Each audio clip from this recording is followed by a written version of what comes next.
The American writer and humorist Mark Twain once found it necessary to write that the report of his death, which had been reported in a newspaper, was an exaggeration. The same actually could apply to the trade union federation COSATU, especially this week, as in somewhat subdued fashion it celebrates its 30th anniversary. Because for all the in recent times there have been so many comments that COSATU is dying, on the verge of dying, is almost dead. COSATU is not dead, and nor is it dying. However, it's in a not very healthy state, that's for sure, although perhaps not yet requiring intensive care, not yet being sent to the ICU. But unless some dramatic turnaround occurs quite soon, even intensive care may not be able to halt greater fragmentation, and we've already seen what fragmentation has occurred. It won't be able to halt that, and if not the death, it's certainly the decline that 30 years ago was for a federation that was hailed as the birth of a giant 30 years ago, in 1985. Last week, COSATU leaders at the National Congress attempted to sound very upbeat with claims that the federation had come through trying times and was now on the mend.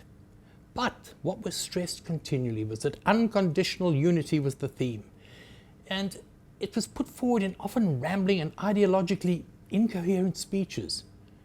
There seemed to be more reference to the Cold War, I think, than to reality.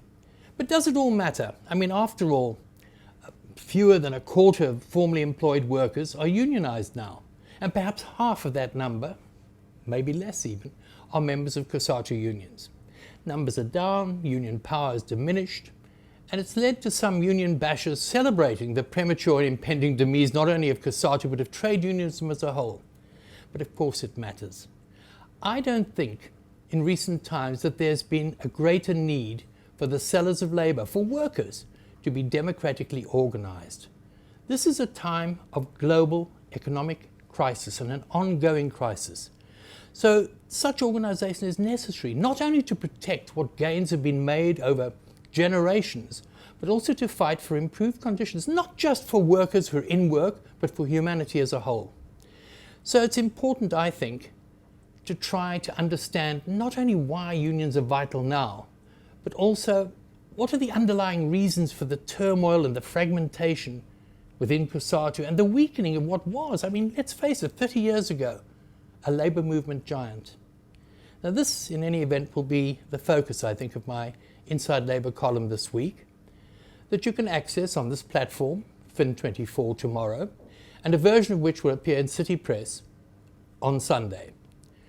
As always, your comments, your questions, your criticisms are always welcome.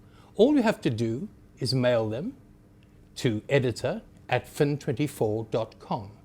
That's editor@fin24.com. I really look forward to hearing from you. And for this week, that's all from me. Cheers.